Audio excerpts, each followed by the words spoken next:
Hello, everyone, and welcome to a new edition of the LoroSportsPod Sportscenter show. I'm LoroAntonio. Hope everybody had a good weekend of watching football and all things college football national conference championships. And we got picks for the Army and Navy game today as well, so buckle up for that. So Matt Bridgewater's with me. So how's it going today? Going well. Ready to talk some football. Absolutely. So talk about our Week 13 recap. Let's start with the biggest takeaway from Week 13. And it has to go with your team, the Detroit Lions, getting win number 1 of the season against the Minnesota Vikings. And it tells me something, that if the Vikings were to lose this game, then Mike Zimmer's seat was warm. Yeah, I think his seat's definitely warm. They got a big Thursday night game coming up, hosting the Steelers tomorrow. It was a very tough, gritty win. They came back with under 2 minutes left, and they got a touchdown as time expired. Just couldn't have happened in a more exciting fashion. Dan Campbell is the right guy for that job. I think this Lions team is showing a lot of fight, and they are they're going to finish the season, I think, with maybe 1 or 2 more wins. So I think they're going in the right direction. Yes, they are. And then Dan Campbell said after the game that he dedicated this win to the people, to a local high school that had a tragedy recently. Yeah, Oxford High School. Yep. If you know where Oxford High School is, I don't know if you went there. I didn't go there. I know it's an hour from where I grew up, basically. But yeah, it's total class by Coach Campbell to dedicate the game ball to the community of Oxford. I could see when I saw that touchdown pass from Jared Goff to St. Brown, Dan Campbell was already hugging Sheila Fordhamp. He gave her a big hug, and he also gave Jared Goff a big hug. Yeah, and he was like animated on the sidelines. He was, yeah. So credit to him, and I think, like you said, he is the right fit for this Detroit Lions rebuild, and I think he could eventually turn this Lions team into a contender. Yep. So that's, I think, the direction that they're going in. But I also talk about the LA Chargers, however. They got a loss to the Cincinnati. They won big over the Cincinnati Bengals. Herbert got the best over Joe Burrow. I mean, you're a season ticket holder of the Chargers. And from what you saw, you thought that this was a really big win for the Chargers. Huge win, yeah. I mean, this was a 6-5 Chargers team and a 7-4 Bengals team with big playoff implications, and Chargers went in there and took a big 24-0 lead, and then nearly blew it. Cincinnati got the extra 22 points, and then the Chargers got 2 more touchdowns and a field goal at the end there, and it shows. Like, I think the Chargers are they're a smart team. I think they have a smart coaching staff. They are aggressive, and they are big play. That's their MO. They like big plays on offense and defense, whether it's a big 40-yard pass or a 20-yard run or something like a big-time sack or turnover for their defense, right? So they have an identity, and it was exciting to watch them play. They really took it to the Bengals, I thought, and really exploited to their offensive line. The Bengals had 2 guys out. I think their center and their right tackle, and the Chargers were able to get a really good pass rush and keep Joe Mixon to only 60 yards or so on the ground, which is a huge improvement. Their rush defense is getting better, and they're not in last place anymore in the NFL. They're now in 31st. They just jumped ahead of the Houston Texans in rush defense. So, good win for them, and they got the Giants on Sunday. You'll be there, right, in your normal seats. That should be there. An easy win for the Chargers, but the Giants have been so bad lately. We'll have to talk about our game picks in just a moment here. But the other LA team, the LA Rams, however, they needed to snap their 3-game losing streak, and what a good time to do it against a team that is so bad in the Jacksonville Jaguars. But the Jaguars, to me, they have a bright future. Like I think you could be on the same boat with me on the Jags. Trevor Lawrence is still their future and all that, but the Rams just took it to their throats. They did. that was it was a slow start for the Rams, I think, but they really clicked in the second half and poured it on. It was good to see. I think Odell Beckham Jr.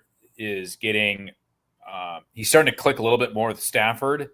I know his touchdown came in garbage time, but it was still a good touchdown, and they're targeting him a little bit more. So I think in another couple of weeks, OBJ might be definitely a bigger part of this offense. And they need him to get going because of Robert Woods' injury. So they do. You're absolutely right. They have to get him going. Yeah, for sure. But yeah, huge win for the Rams. But they're gonna have a tough one. Their next game is at Arizona. Oh man, football. That is going to be a hard game. I mean, the Cardinals beat the Rams once already, but they could beat the Rams twice. I mean, the Cardinals are playing good football. They got Kyler Murray back, DeAndre Hopkins back healthy. This Cardinals team is definitely a dark horse contender for the Super Bowl. They are, yep. So, anyways, on to Monday night for my team. The New England Patriots are back to being the NFL's worst nightmare, and they showed it in a statement win over the Buffalo Bills, beating them 14-10. I knew it from my mind. It was going to be a low-scoring game. The winds were so ugly. It was snowy. It was flurry at Highmark Stadium. The conditions were like so bad that both teams had a hard time getting a passing game going, but the Patriots' run game gave them the ticket. But for the Bills, they have had their struggles lately. Yeah, this is a tough one to kind of analyze because on the one hand, both teams can probably just throw out the game tape and just say, like, this is a freakish game. Granted, you can always have bad playoff weather in January when you're in the playoffs, but 50-mile-per-hour gusts is what I heard. It was snowing, 23-degree wind chill. The wind was the nastiest part. I mean, the wind was wreaking havoc on the ball, on all the kicks and passes. So, it was a very unique game. It was a fun game to watch. Super frustrating if you're a Bills fan because I feel the Bills were the better team, and they just couldn't execute in the red zone on about 3 separate drives. I mean, if they had made that field goal, I think it was the third quarter, the very last time they went to the red zone, they could have kicked the field goal and won it, right? But they had to go for the touchdown because they missed the first one. And they couldn't connect there, and they missed another opportunity in the red zone a couple of times early in the game. So one way to look at it is the Bills did a lot of things right. It just they couldn't quite execute, and part of that's the weather, but also part of it is the Patriots defense really locked him down and made they stepped up. Also to point out, Mac Jones even threw 3 pass attempts this game. Yeah, that was crazy. It just. And I wonder because, Josh Allen didn't throw a lot either. He threw was it 18 or 15 or something like that? Maybe a little bit more. But, and granted, that's Belichick's game plan. That was him and Jeff Allen's game plan. It worked. They got the W. I'm not sure what it says about Mac Jones other than the fact that they said, hey, you're not throwing the ball, especially when we're going into the wind. You're just not. And their offensive line, the Patriots' offensive line, did their job. They allowed the running game to get some first downs. And, as a Bills fan, if you were a Bills fan, it'd be very frustrating because you're like, they're running, just stack the box, and they kind of were, but it didn't work out for them. So big win for the Patriots. They might be starting to pull away from not just the Bills, but from the other AFC teams for the 1 seed. It's still a wide open conference and a wide open race, but I think the Patriots, to me, I think this team's going to be going to the Super Bowl from what I've seen. But don't be shocked. A lot of people were saying this earlier this morning that could we see Brady and Belichick go head to head in the Super Bowl? That would be something. Yeah, that would be. That'd be pretty crazy. That would be a treat. But yeah, they said it was 10% chance of that happening. Yeah. But I kind of think it should be Patriots Cardinals. It could be I'm kind of comparing Mac Jones's rookie season to when Brady had his first full season as a Patriots starter when he took the Patriots to the Super Bowl and beat the greatest show on turf Rams back in Super Bowl 36. It could be that way. Yeah. So, anyways, some Chargers news to talk about. Keenan Allen and others were placed on the COVID reserve list as Keenan Allen is one of the players that have tested positive for COVID-19, and he needs 2 negative tests to be able to play against the Giants. Yeah. That means he's vaccinated.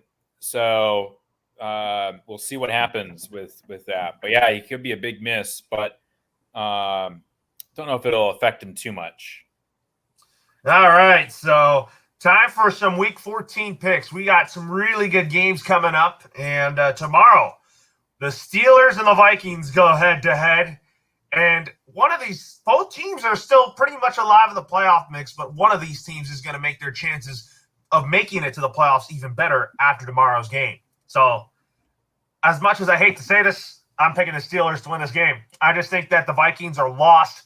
They are lackadaisical defensively. Mike Zimmer was supposed to be the guy that's supposed to make sure that this Vikings defense was in the top 10 in the NFL, but it's not this year. Their defense is not really that good this year. But there are reports saying that if Zimmer gets fired and if Vic Fangio gets dismissed, then Vic Fangio could be the next head coach of the Vikings, which I think would be beneficial for the Vikings and getting them to play really good defense again. So give me the Steelers in this game because I think how they're going to win is their defense, and I think it's going to be because of Najee Harris moving the chains. Yeah, this is a tough one. I guess I'll go with the Vikings just with a narrow win. But for both teams, they're desperate straits. Like the Steelers are 6-5-1, but they need to keep pace with the other AFC North teams and the other teams in the AFC. So this is kind of like pretty close to a must win for them. And the Vikings, it's a must win. They can't drop to 5-8. No, they can't. So I feel like I'm going to go with the Vikings just because I think they're just going to come out a little bit. I think they're going to come out just with a little bit more focus after what happened in Detroit and try to prove in prime time they're not that team. Yeah. This is a coin flip, I think. It is a coin flip to me. And, it is a coin flip to me, but I have to pick Pittsburgh. I think that they're the better team than Minnesota. But now we'll go to our Sunday slate. I mean, 2 teams that are playing good football. One of these teams in the Chiefs.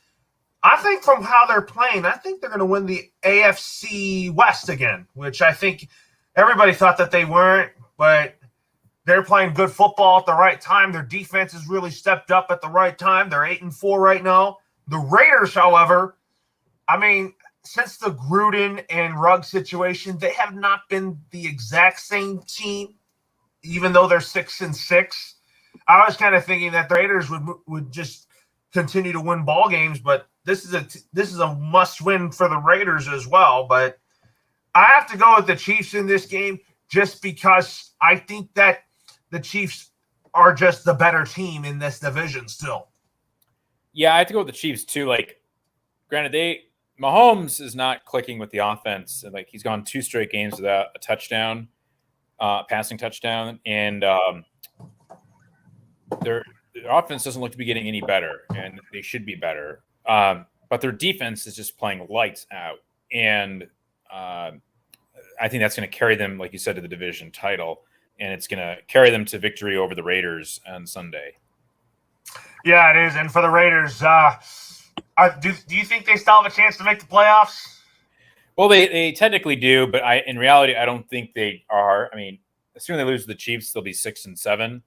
And even though the AFC is still wide open, they're going to be behind the Chiefs for the division big time. They'll be pretty much eliminated from division contention. Well, they'll be eliminated from division contention, but they'll still try to make a wild card spot. Like, they might be 1 game back of the Broncos because the Broncos play your Lions, and I don't think the Lions will even beat the Broncos, which we'll have to talk about in a little bit.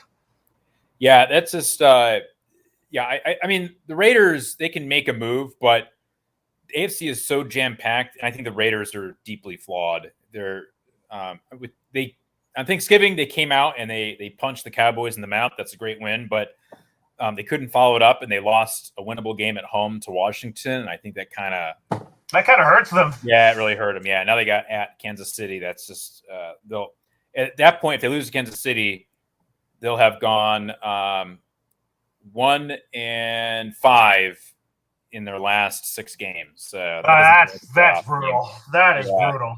But speaking of the Cowboys, they're playing in Washington to take on the Washington football team. They're 8-4. Washington 6-6, and Washington has won 4 straight games since the bye week, and they have played really good football since starting 2-6. Who would have thought? But I have to go with a better team. I have to say the Dallas Cowboys are going to get the win in Landover over the Washington football team. Yeah, I remember, was it last year when Washington started 2-6 and came back to win the division? Yeah, when Dak Prescott was hurt, that division was wide open last year. Yeah, and it's like here come the fighting Ron Rivera's again. They're coming back, storming back with 4 straight wins. I think they're a great story, and I think that I'll be rooting for them against the Cowboys because I think that'll make for a great headline. But I think they're going to lose. They lost their tight end for the season, I believe. Yeah, Logan Thomas was a really big blow. Yeah, that's going to hurt. I mean, it's their offensive side of the game that hurts them. Their defense is pretty stout. But, so I'm going to go with the Cowboys in this one too. Yeah, I think so too. I really think that the Cowboys are a good football team. I think they're going to win the NFC East. I think they will. I think Washington and Philadelphia are dark horses to give them a challenge down the stretch because Philly's playing really good football lately. Washington too, with the exception of the New York Giants. Yeah, do you think the Cowboys will be the 1 seed in the NFC? That's tough. Arizona's playing so well right now. It's going to depend on when the Cardinals and Cowboys go head-to-head in Week 17. So that's going to be the matchup for that to be determined. So anyways, talk about 2 teams, however, in the AFC South. One of them has a losing record. One of them has a winning record, but is shorthanded. Could be very well shorthanded again. I mean, the Titans don't have Derrick Henry.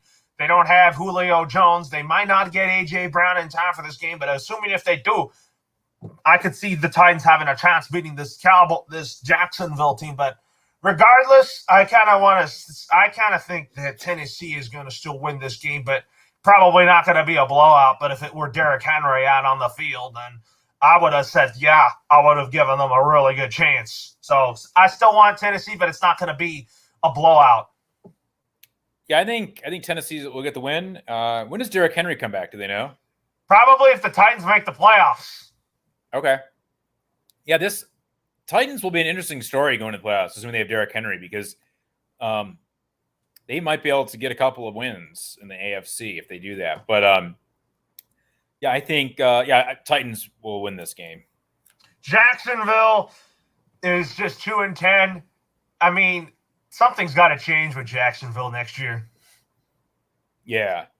So they need an offense, really. I mean, they need a lot of new personnel. But Trevor Lawrence has been their bright spot. He's been doing everything he can to be good. He's had a decent season, but I think he could do better than this. Yeah. So now we'll talk about the Seahawks and Texans game. But I don't know if you saw this video. There was a fan that was right in front of the owner's box that held up a sign that said "Fire Jack Easterby," and then there was a sign that said sell the team Cal McNair. I have to send you that. I don't know if you saw that video. I didn't know. There was a video about that, and then security told that guy to go back to his seat after he was right in front of Cal McNair's face. He was making Cal McNair hear it that, look, you need to sell the team. We want better than this. So that's my story on the Houston Texans, who are 2-10. And the Seahawks are 4-8, and this is a team that needs to still be alive in the playoff mix, which I think they'll win this game. But if they don't, then their playoff chances are dead if they lose to the Texans. So I'm picking the Seahawks to beat the Houston Texans. Yeah, I got the Seahawks. I think the Seahawks are dead in the water. They're not making the playoffs. But I think they're going to beat the Texans for sure. Well, if you look at the Seahawks' remaining schedule, they have to play the Rams next week, and that's not going to be easy for the Seahawks. No. Because the Seahawks, the Rams pretty much made Russell Wilson look bad, and they're going to face him again. So, they have to play the Cardinals still too, right? They still have to face the Cardinals, and that is not going to be easy. Oh yeah, last game of the year. Yeah, they're at Arizona. Yeah, they're at the Seahawks. They're at the Texans, at the Rams, and they host the Bears and Lions at the Cardinals. So yeah, in a way, like, I mean, assuming they beat the Texans, Bears, and Lions, there's 3 wins, so they'd be 8-8. 7-8, and then at the Rams, at the Cardinals. So they need a run. I think they need to sweep the remaining games, which I don't think they'll be able to do. And you think Pete Carroll's probably going to get fired in Seattle? I think they'll have to make a decision about whether to keep Pete Carroll or keep Russell Wilson. And I think Russell Wilson's just going to want out. I think he'll say there's like 3 or 4 teams out there I could sign with that are going to put me in a good position to succeed. I think some of those teams are Pittsburgh. Ben Roethlisberger will be retiring. I think that he might consider the Giants or Redskins or a football team, because they're just, I feel, especially with Washington football team, they just need a quarterback, and they bring in Russell Wilson. That could be a really good. I would like that move a lot, Or Denver. Yeah, Denver would be another. It'd be Denver, Washington football team. I would see Wilson and Mahomes go head to head twice a year. That would be fun. Yeah, it could be Pittsburgh. Could be Green Bay if Aaron Rodgers goes to another team, like Green Bay. I don't think Aaron Rodgers is going to go to another team, though. I don't think so. I think Aaron Rodgers is going to remain a Green Bay Packer. Something to consider for the offseason. But now, it could be Miami if they move off of Tua. Or the Tua's Saints playing pretty well now. So yeah, but Tua playing pretty well. There's no need for a quarterback in Miami. Yeah, I mean, he can play better. They got to just recognize what he is. He's an accurate passer, and just give him stuff where he can make accurate passes. Like, don't ask him to do too much. Are you talking about Tua Tagovailoa? Yeah. Yeah, he's been playing good. So I think he's showing to me that he's the Dolphins franchise quarterback. So talk about the Saints and the Jets. I mean, 5-7 versus 3-9. The Saints could be a destination for Russell Wilson in the offseason. But I'm going to pick the Saints. They need to find a way to keep their playoff hopes alive. Yeah, I think they're going to do it. Like I said, I think Robert Saleh is on the hot seat as a first-year head coach. Oh man, you just told me that he doesn't have a connection with Zach Wilson. Doesn't seem like it. Maybe things are improving, but it just doesn't. But then again, like with the exception of Mac Jones, all the first-year quarterbacks aren't really doing much. But it seems like in particular, there's been a couple times where Saleh has had to call out Zach Wilson to the media. Typically when a coach is doing that, it means the quarterback is not listening to them, behind, in the locker room or in the meetings. So that's not a good sign. But even more concerning is Robert Saleh is supposed to be like this defensive guy, and like his defense just gets trucked every single week. So, I mean, last week at home against Philly, like Gardner Minshew came in and carved him up. I mean, that they just looked completely unprepared. And it's one thing, like if their defense was getting better, I'd say okay, but their defense seems to be staying the same or getting worse. So yeah, but I'm going with the Saints here. Yeah, same here. I mean, I think Taysom Hill being the starter gives them the much better chance to win than Trevor Siemian. Mm-hmm. So now we'll talk about 2 teams in the NFC South that are playing a trap game, but both teams are still alive in the playoffs. So I'm going to say the Falcons should win this game. I like the Falcons over the Panthers here. I just think that the Falcons last week, they pretty much got outplayed by Tom Brady and the Buccaneers. But Matt Ryan and the Falcons should find a way to beat Carolina. I just think if Cam Newton's starting, the Panthers are in for pretty much a long, long run. But hey, I think it's probably going to be I don't think it's going to be a blowout. I think it's going to be a pretty high-scoring, competitive football game. Yeah, I like the Falcons here too. They're my upset special. I think they're going to win in Carolina. Absolutely. But now talk about the next game in Cleveland, where the Baltimore I Ravens. didn't like one other thing. I didn't like how Carolina fired Joe Brady, their offensive coordinator. Yeah, that was bad. A week into their bye week, that was kind of weird. So I think something's messed up there. Yeah, something is messed up in Carolina and that coaching staff. And you said Matt Rule might be fired too. Yeah. So, anyways, talk about the Ravens and the Browns 2.0 as both teams play in Cleveland. I think it's a must-win for Cleveland, but if Baltimore can manage to win, then it might not be the end of the world for the Cleveland Browns. So I'm going to go with the Baltimore Ravens to win this game and go 9-4. They're just simply the better team in that division. And for Cleveland, it's all about the run game, and I think that the Ravens defense is just going to pound all over Nick Chubb and that rushing attack that Cleveland has. Yeah, this is a super difficult game to call. I'm going to go with Cleveland, though. The Ravens, I mean, Lamar Jackson for the past 4 weeks now, his offense has not scored more than 20 points, I think. And something's not clicking there. And I'm going to go with Cleveland at home. I think Baker Mayfield, he gets to shut up his critics for another week, and the Browns will stay alive, not just for a playoff spot, but for the division title. That the AFC North I don't know who's going to win that, but I think the Browns going to win here, and they go to 7-6, and the Ravens go to 8-5. If you had to choose who's to win the AFC North, for me, it's too close to call for me. I think it's between the Ravens and the Bengals. Yeah, it's totally too close to call. I would say not the Steelers. It's probably going to come out of the Ravens or Bengals. I agree, but in Cleveland, if they get their act together. Well, though, about the Bengals, they have a tough schedule the last 5 weeks. Doesn't get any easier for the this Bengals. Week against the 49ers. I think the Bengals will beat San Fran. We'll have to talk about that game in just a minute here. So you're going to be at this game. The Chargers, 7-5, going up against the 4-8 New York Giants, and the Chargers have won 4 straight games against the New York Giants.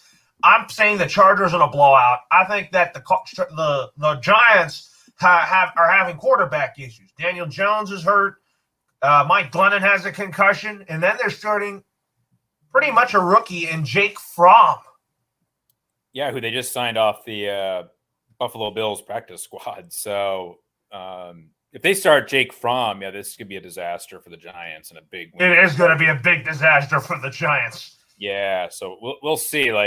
I'm going with the Chargers here. They're favored by 10 points. And you'll be at that game, so you're going to be at 2 really good games. I think the one you'll be at is going to be pretty much a blowout city, and then you'll see Mahomes and the Chiefs next Thursday night. Yeah, that'll be a great You're going to be at a really good game next week.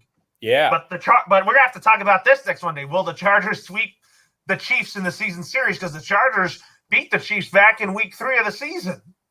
Yeah, it's why the division championship is still open for the Chargers here. So, I mean, if they can beat the Chargers, they host the Giants, then they host Kansas City. So if they get that win, they'll be on top of the division. And then after that, they are at Houston, so that should be a win. And they end the season home against Denver, at Las Vegas. So, it's not a difficult schedule.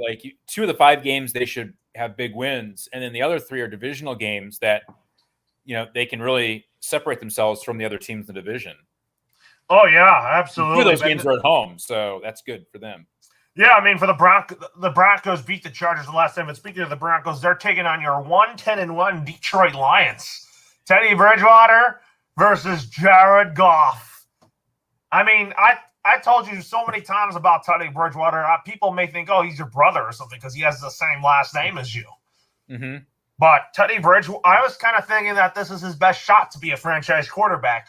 But people told me that he's not a franchise quarterback. So, and for the Lions, could they get their first road win of the year in the Mile High City, which is going to be a very, very tough test here. But I'm going to say the Denver Broncos go 7-6. Yeah, I'm going to say lightning strikes twice and the Lions get a win in Denver.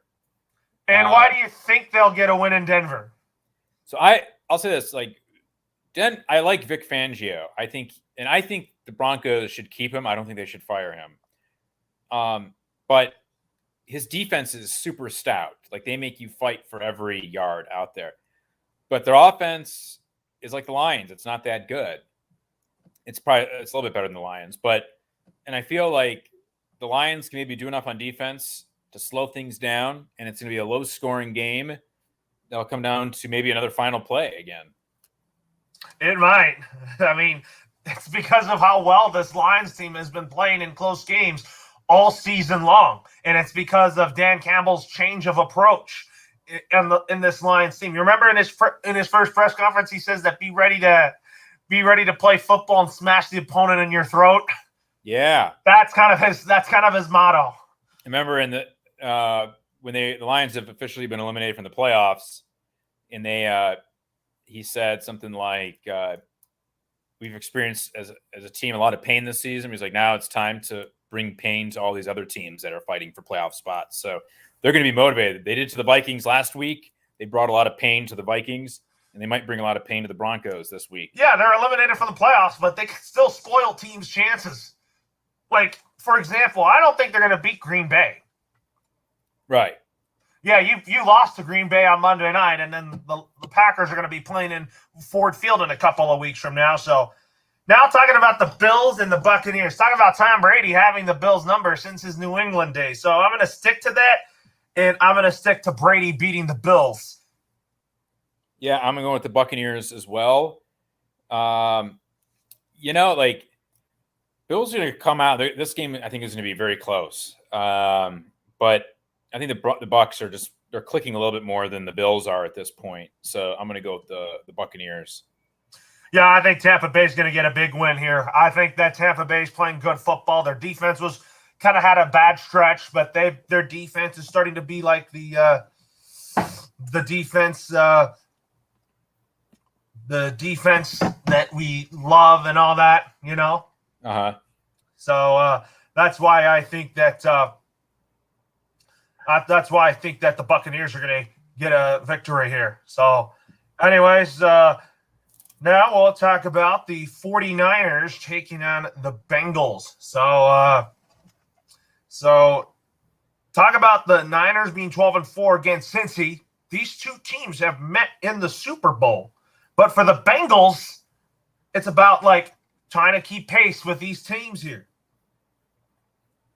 Yeah, and the Bengals, they have a tough road here. I'm going to go with the Niners. I think that the Niners are going to be smartened from their victory or their loss at Seattle, and they're going to want to go out. And I think Shanahan is going to be able to outcoach Zach Taylor. Yeah, absolutely. You're absolutely right about that. So now on to Sunday Night Football as the Bears and the Packers go head-to-head here, and Justin Fields is already cleared for return. Aaron Rodgers playing good football, and he does say that. However,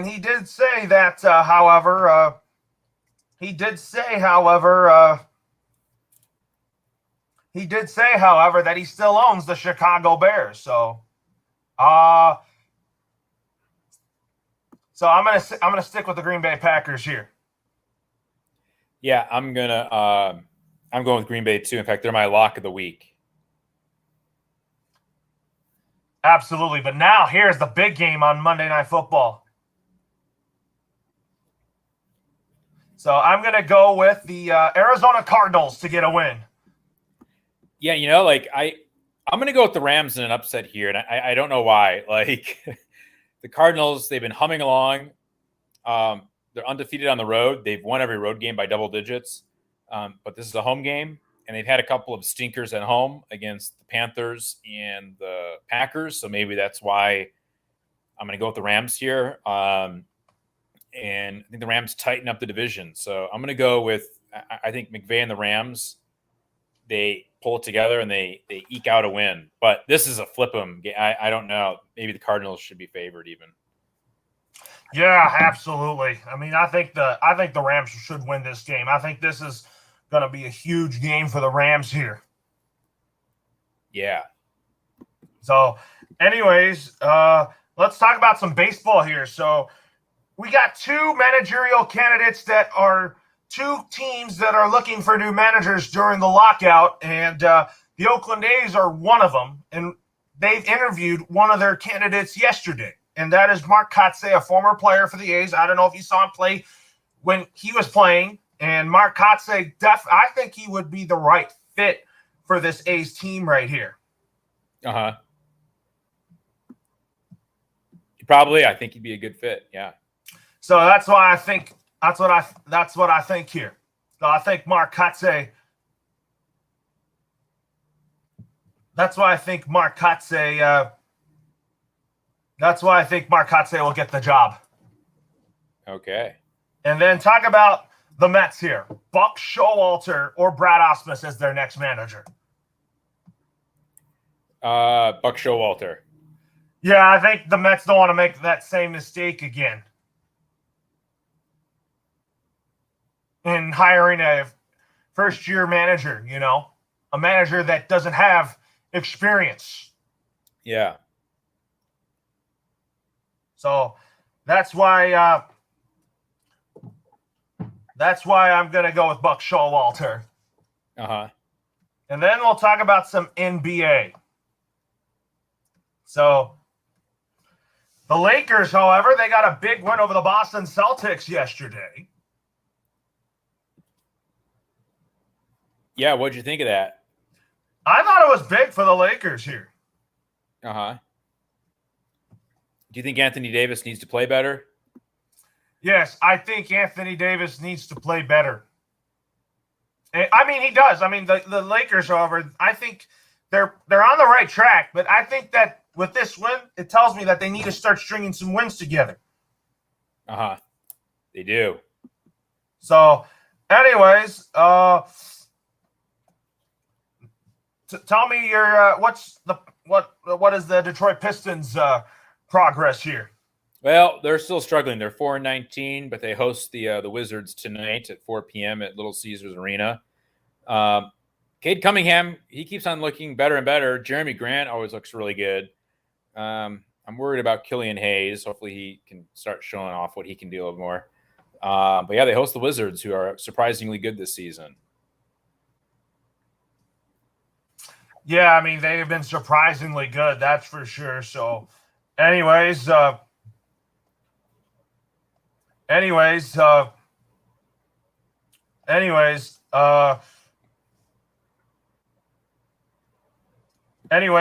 we'll talk about some NHL. So the Kings, however, they have a game tomorrow against the Dallas Stars. You think the Kings have a chance to get this win tomorrow? It's to be a tough one for them, I think, but I think they might squeak out a victory. They might. So the Kings, however, they lost to Vancouver, and they lost to Vancouver today on Monday, and then on Sunday they lost to the Edmonton Oilers. So, yeah. Anyways, now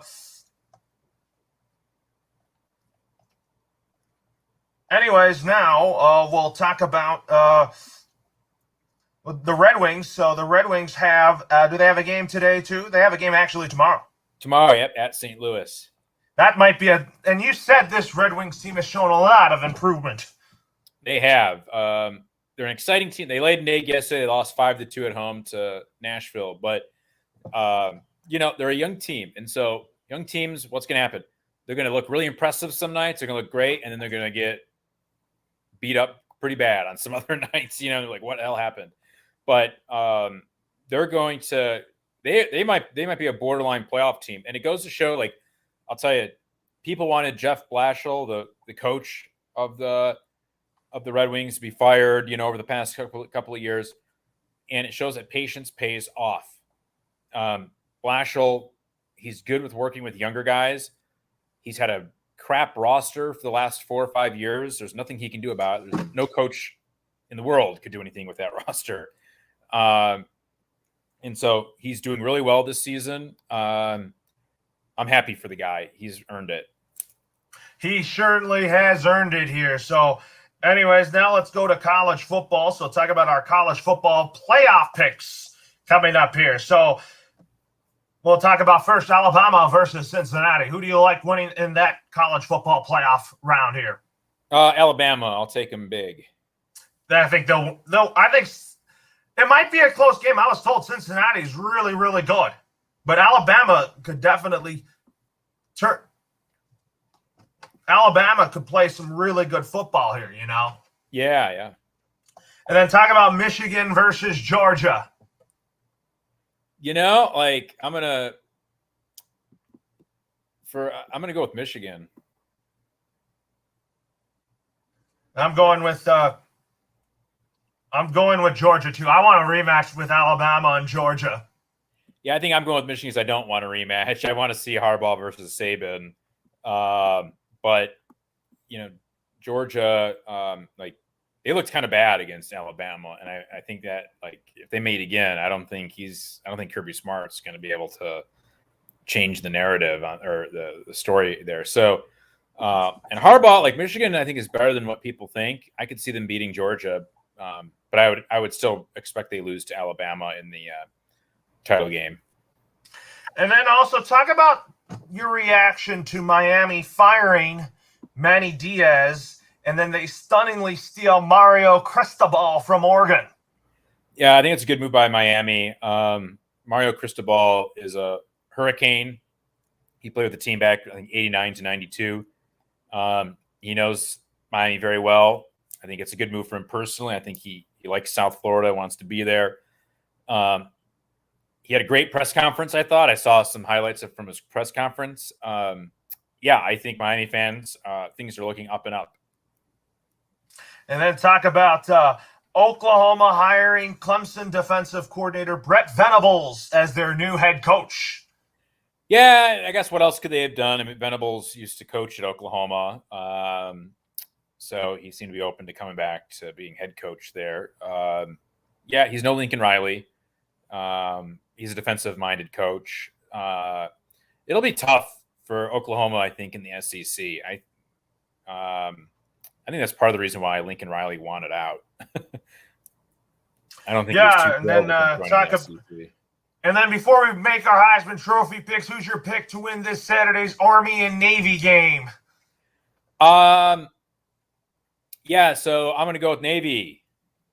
I'm going with Navy too. I mean, I think Navy's a good football school. Bill Belichick went there. So. Okay. So, anyways. His dad coached there. And his dad coached there. So, let's predict who's going to win the Heisman Trophy. I pick Bryce Young from Alabama. Yeah, so do I. I think he's a runaway favorite at this point. You think he gets unanimous votes? He's gonna get the lion's share, yeah, for sure. He's a smaller kid though. He's only 190 or 185 or something like that. 190, I think. 6'1", 190 or something. So we'll see how he does in the NFL. I mean, I think he can do well. There's been smaller quarterbacks that have done well. Kyler Murray, the most recent example. Drew Brees, another one. But it can be tougher, if you're 6'5", like Peyton Manning, 6'6", like Justin Herbert. It helps. 6'3" or 4", like Tom Brady or something like that. And Justin Bosman commented. He said Kenny Pickett, and he said, "Did Kenneth Walker get snubbed?" And I was like, "Yes." Yeah. And then he also was mentioning Navy and also Go Navy. Yeah. Yeah, I thought I'm a Michigan State grad too, so I thought Kenneth Walker should have gotten it. I mean, he had a couple of stinker games where Ohio State shut him down, and I think Purdue shut him down. But people should remember, he scored 5 touchdowns against Michigan, and Michigan's number 2 ranked team in the country. So he should have been in there. I kind of don't like how it's basically a quarterback award. I mean, yeah, you get some running backs that will get in there. Aiden Hutchinson might have a very interesting. We'll see what his voter turnout is. There could be a lot of people who like to vote for a defensive guy. it's just I think it's going to be young for sure. Yeah, absolutely. So anyways, Matt, our next show will be next Wednesday, as we'll talk about week 15 of the NFL season, which we're looking forward to, and we'll go from there. So anyways, Right. We'll see you next week, Matt. Okay, Loro.